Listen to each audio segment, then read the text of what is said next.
Technology. We all love that topic as teenagers, as Christian teenagers. Technology. We all love and benefit from technology. The latest devices and gadgets add a sense of luxury and excitement to life. The internet, smartphones, game consoles, etc. each have their part in how technology has impacted our culture and our lives. Technology has many benefits and is a good thing. After all, God created it. Yet, if we're not careful, it can be easy to become tangled in the web of technology. And I know as a teenager living in these times, I've definitely been caught in the web of technology a couple times, put it that way. A couple times. We're going to be talking about it in this episode of What Does the Bible Say?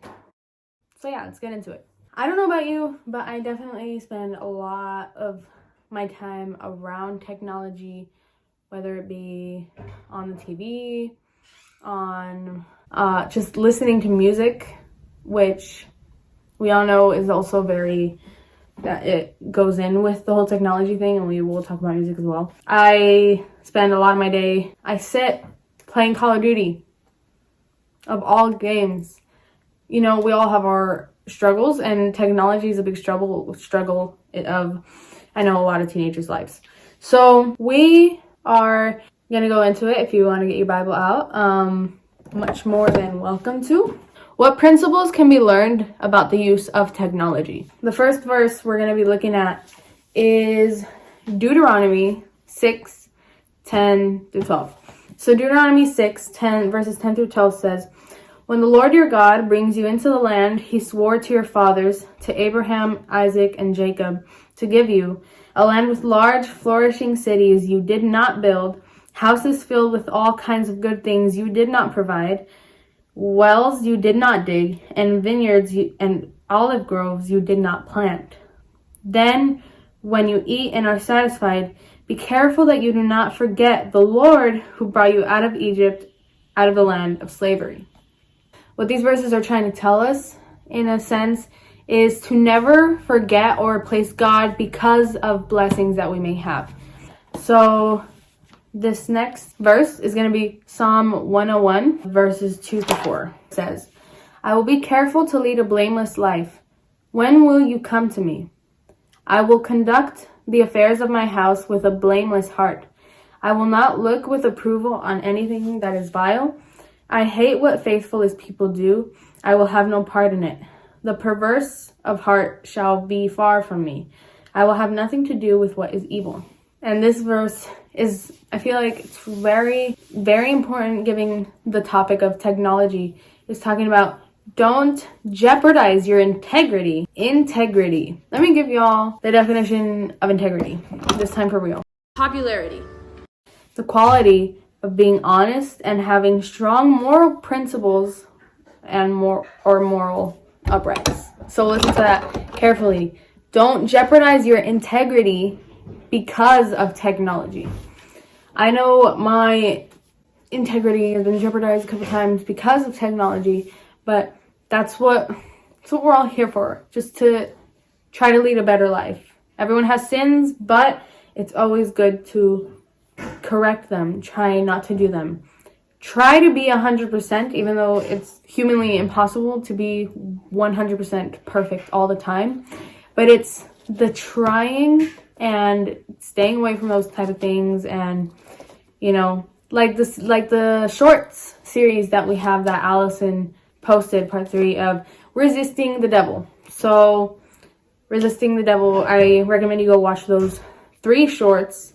Allison part 1 and part 2, and I did part 3 of resisting the devil, and it can go a lot in with what we're talking about today. So as we did in the last What Does the Bible Say video, we're gonna give you the Bible joke of the day.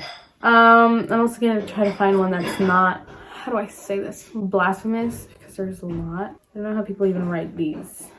Okay, what kind of man was Boaz before he got married? He was ruthless.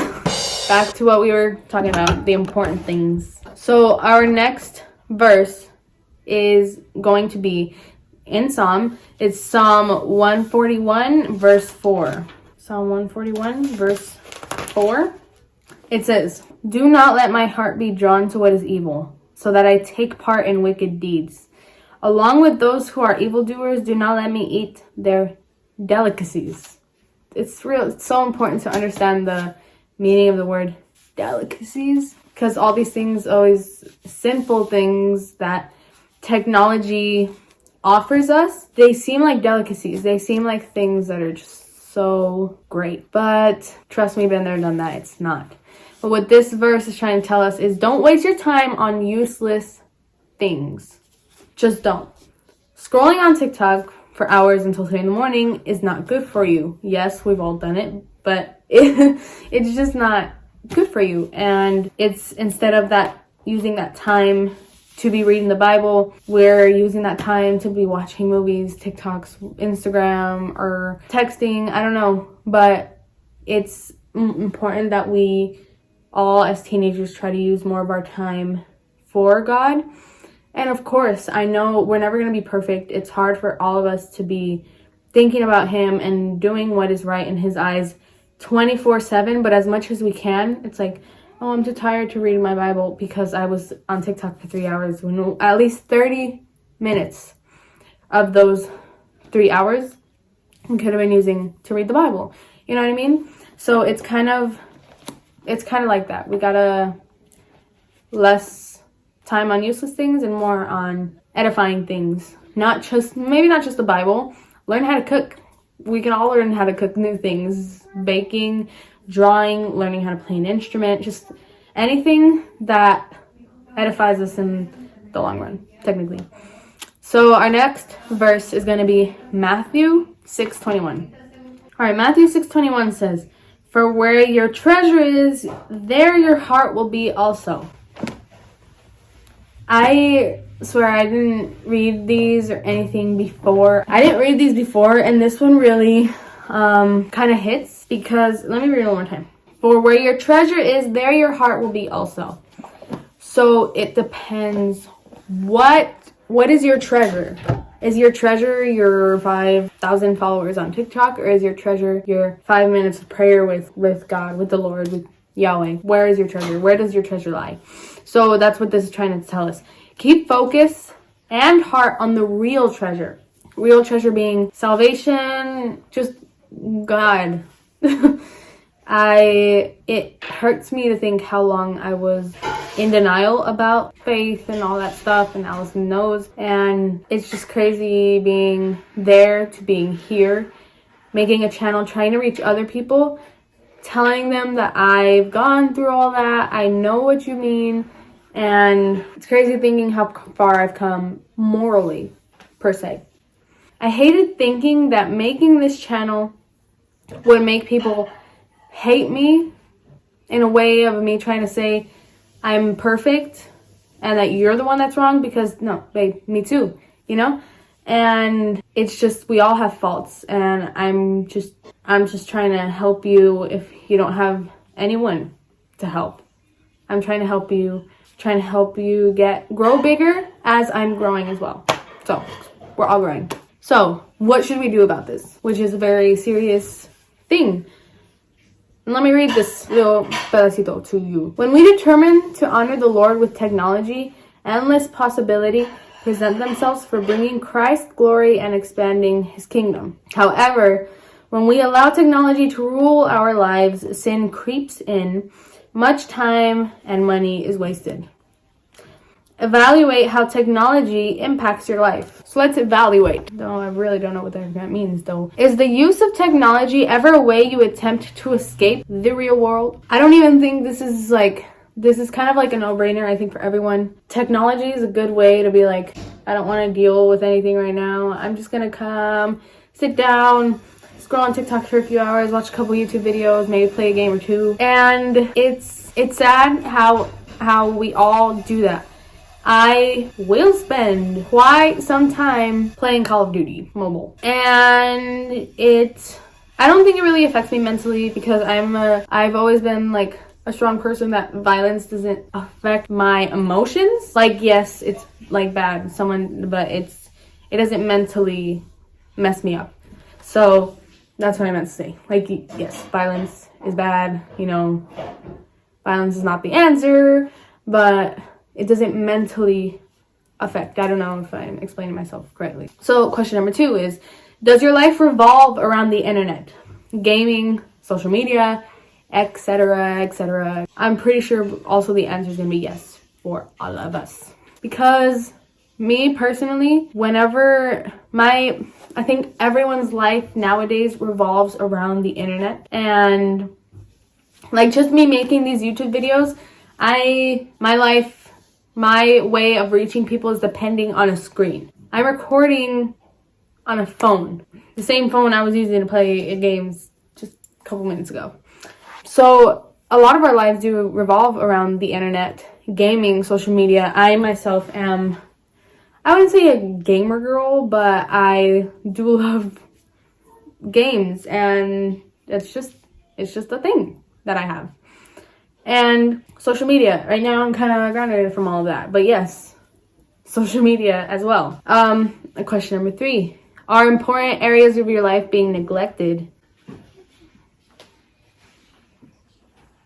because of technology? So my answer to that would be as well, because sometimes you're sitting there in the bed whenever you go to bed, watching videos. I think a lot of us watching videos or doing anything but maybe reading the Bible or praying, and by the time you're like, oh, I should pray or I should read, it's too late, I'm too tired for that. So a lot of us, I think even adults, but I think the majority of teens neglect our time with Christ and God because of media. So what this little thing is telling me right now is, if you answered yes to any of these, consider the price you are paying. Is wasting hours upon hours and neglecting loved ones really worth it? What changes does God want you to make regarding your use of technology? And I don't think I neglect loved ones all the time. Maybe. It's hard. It's hard for me. It's hard for you guys. It's hard for a lot of people. But technology sometimes really does take our time away. There's been times where I'm playing a game or watching TV or doing something, and there's family, and then they leave, and I'm like, maybe I should have been with them and not on my phone or something. But what changes does God want me to make regarding my use of technology? Probably spend less time on it and more time in prayer, more time in reading the Bible. I do read the Bible, not every day as I should, but we try to do our best, and I think that's really all we can do. Just keep having the goal of being a better person all the time. And yeah, I love the way my hair looks right now. I don't know. Shout out to Ilana from Boys World, who inspired this hairdo for me, but that's not the point. This person we see in the mirror every single day, we have to show Jesus and God through you. So yes, what we look at technology is important because that radiates us. I want you to radiate God and Jesus. Also, this is the reason I have good quality today.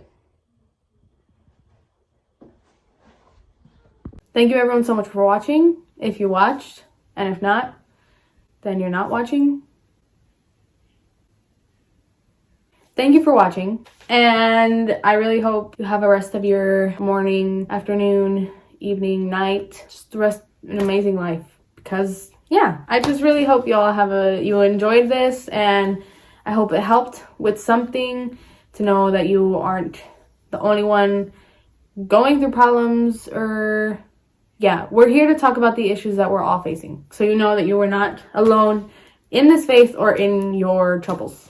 So yeah, I hope everyone enjoyed this video, the 2 people that are gonna watch this, but I really hope you enjoyed, and God loves you.